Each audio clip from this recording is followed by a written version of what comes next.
Hello, friends, and welcome back to the Money Bear podcast. This is your host, Chloe Daniels, better known as Clo Bare Money Coach on the internet.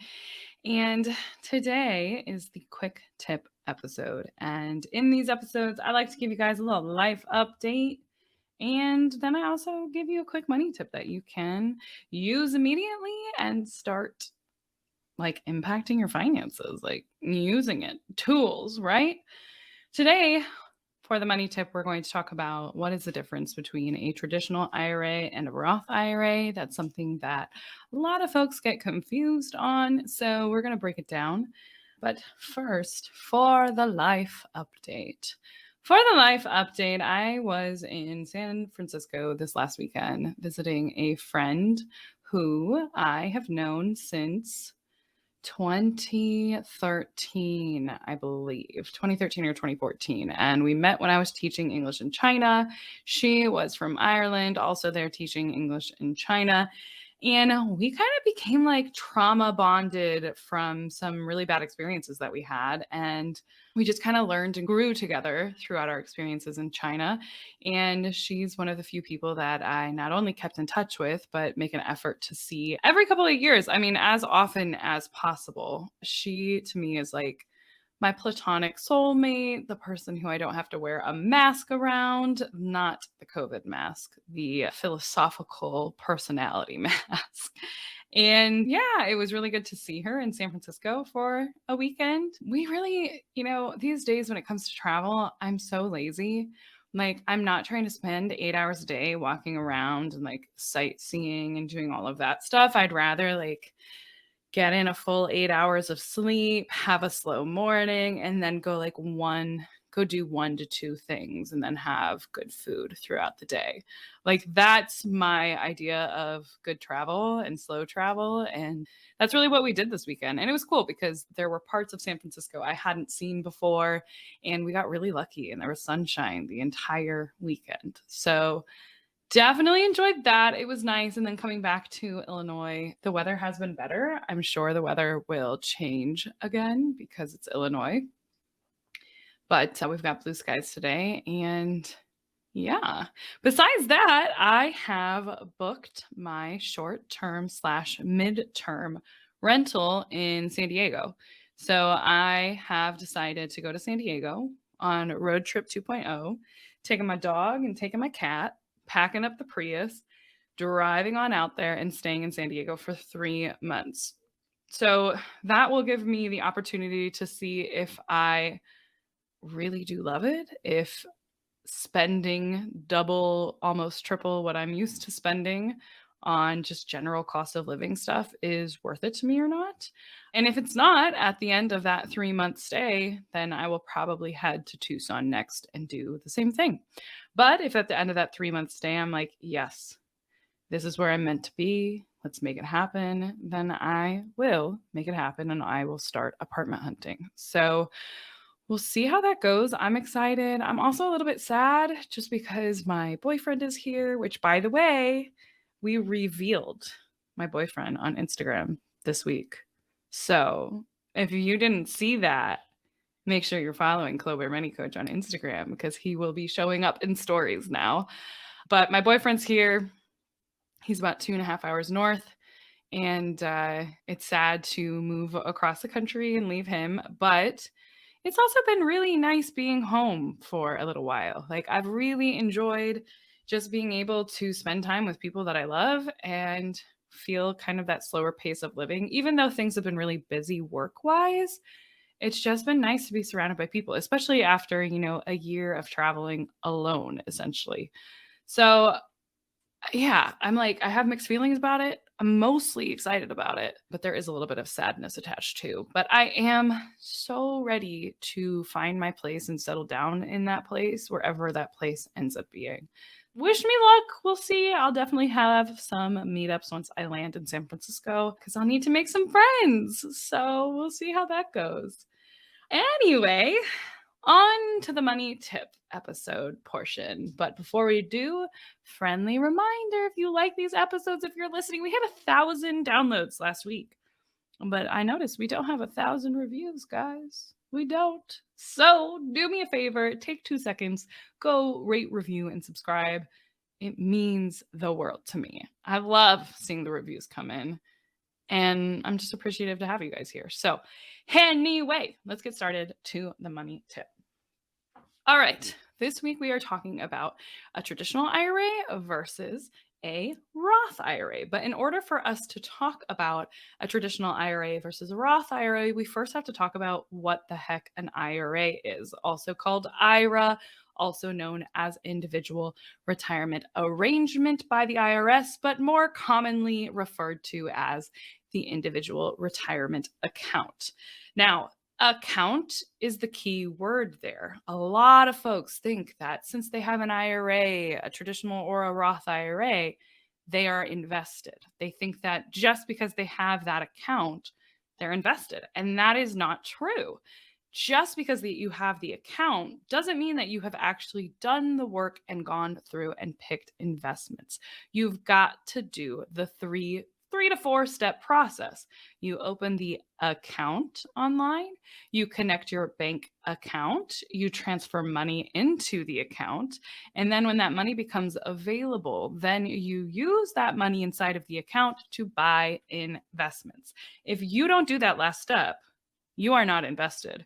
Your money is not growing. It's sitting in an account gaining literally nothing, just sitting there. So if you're like, Chloe, wait a second, I've had a Roth IRA for 10 years and it hasn't gone up at all.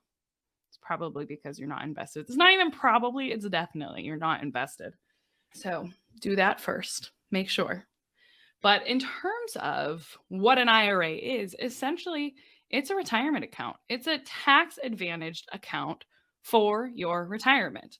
Now, the reason I say tax advantaged is because you're going to save money on taxes, and how you save money on taxes is going to be determined by whether you have a traditional IRA or a Roth IRA. So let's cover the sexy one first. Everyone loves a Roth IRA account. Everyone gets so excited about Roth IRA accounts, but what is it? What does it mean? What do you do with it? How do you know if you're using one right? How do you know if you're the right person for a Roth IRA? So a Roth IRA is what we call post-tax. It's a post-tax account. What that means is you get money from your paycheck. Your paycheck has already taken income taxes, federal and state taxes out of it. Then, with whatever is left over in your paycheck, you put a portion of that into the Roth IRA account. And then the money, those investments that you purchased, as they grow and you start earning money, that is completely tax-free growth. So think about it this way.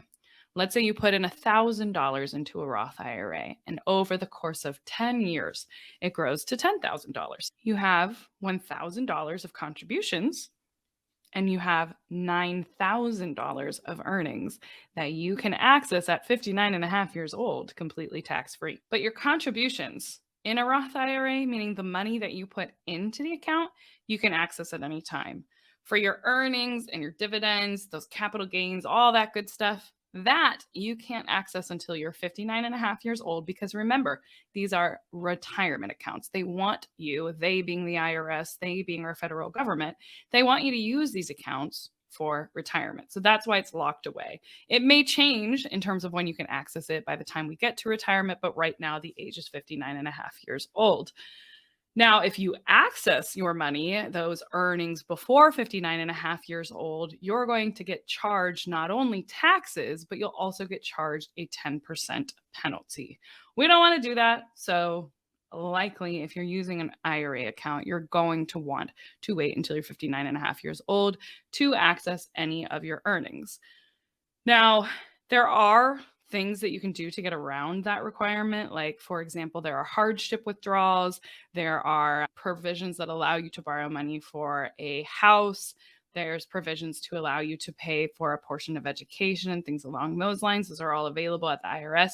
I actually, rather than going to the irs.gov website, which just can be full of jargon, I really like, if you're looking for those stipulations, those provisions, check out NerdWallet. Just Google when can I access or what situations can I access money in my Roth IRA account early? I want to say there's like 12 different scenarios where you can access that money early without having to pay a penalty. Most of the time, you're still going to have to pay taxes, but you can get around that penalty. So that's a Roth IRA account. It's sexy because tax-free growth. Who doesn't like tax-free growth? And in terms of who a Roth IRA might be right for, honestly, almost 9 times out of 10, a Roth IRA is the way to go because we don't know what's going to happen with taxes in the future. We don't know if taxes are going to go up. We don't know if taxes are going to go down. So why not just front the bill on your Roth IRA account now and let those investments grow completely tax-free? On the flip side, you may want to consider something other than a Roth IRA if you're more concerned with being in a higher tax bracket now and a lower tax bracket later on in life. And we'll talk about that with the traditional IRA.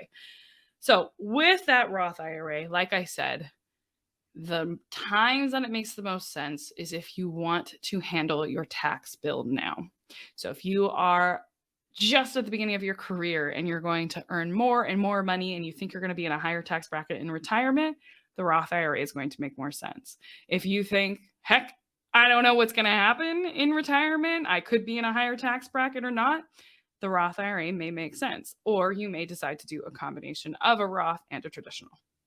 Now, the less sexy cousin is the traditional IRA.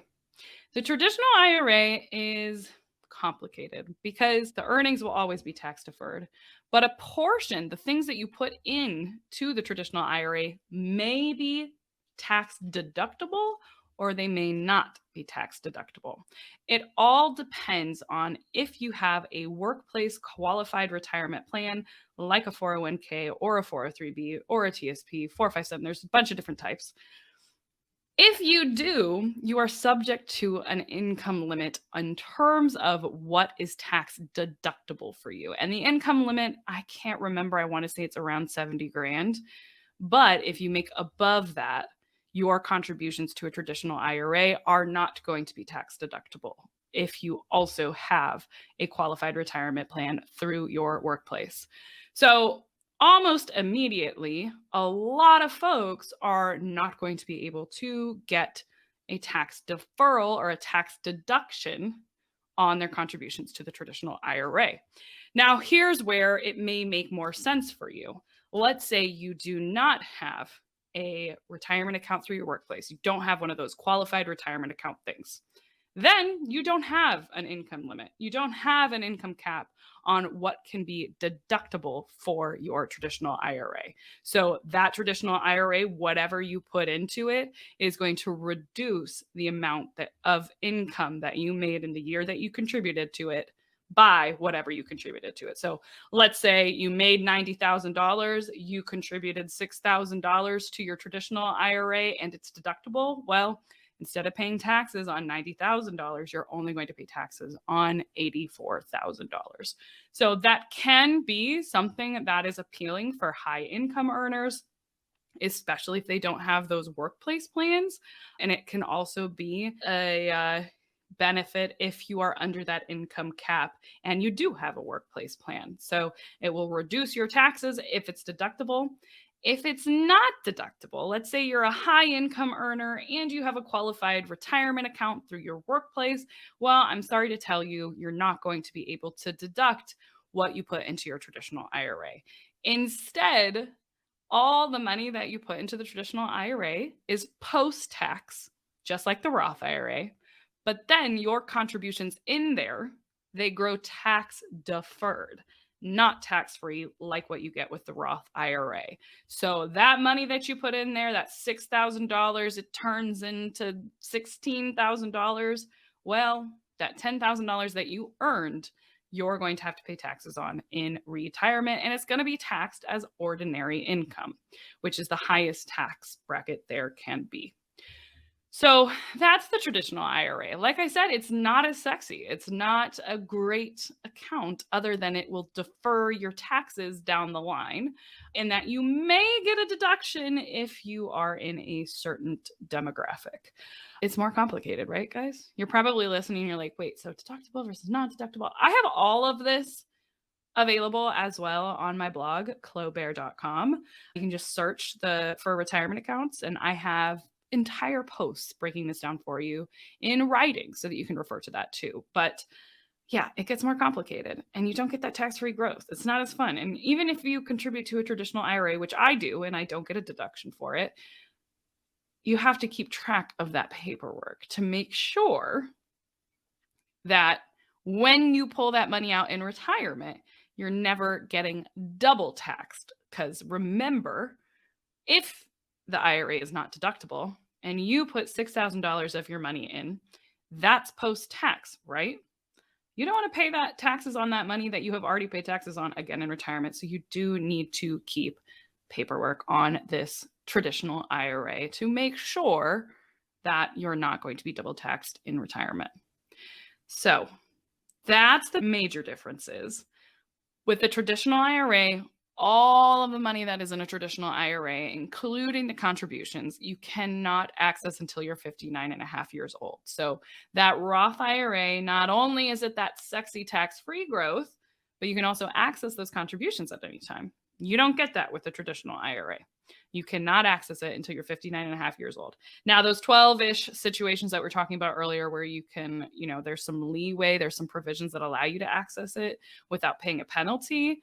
That is also available for the traditional IRA. However, you won't pay the penalty, but in most cases, you will have to pay taxes on it. So I think those are the major differences between those two. Now, keep in mind, in 2023, you can contribute up to $6,500 in an IRA, whether it's Roth or traditional or split between the two. You cannot open multiple IRAs and contribute $6,500 to each one. You can only do the $6,500 total across all your IRA accounts. So keep that in mind. And you can contribute all the way up to $7,500 if you're over the age of 50 to catch up for your retirement. Am I leaving anything out? Let's see here. Where do I like to open an IRA? My favorite brokerages are always going to be Vanguard and Fidelity. I mean, it may change someday, but those have been my favorite consistently. Fidelity is probably my number one favorite, and I have information on why in my free guide that's available at thelazyinvestorscourse.com/guide, and that is in the show notes. And then flexibility of the Roth IRA and the traditional IRA instead of a 401k is that you can pick whatever investments you want. You can pick whatever brokerage you want. Whereas when you've got a 401k, your 401k, you don't have much say so in. You just get to decide how much you want to invest in, and of the investment options that your employer gives you, which ones you want to contribute to. That's about it. And sometimes they have high fees, sometimes they have lower fees, but IRAs and Roth IRAs traditionally have lower fees, more flexibility, more investment options, all that good stuff. So I think that's the basics, guys. I think that's it.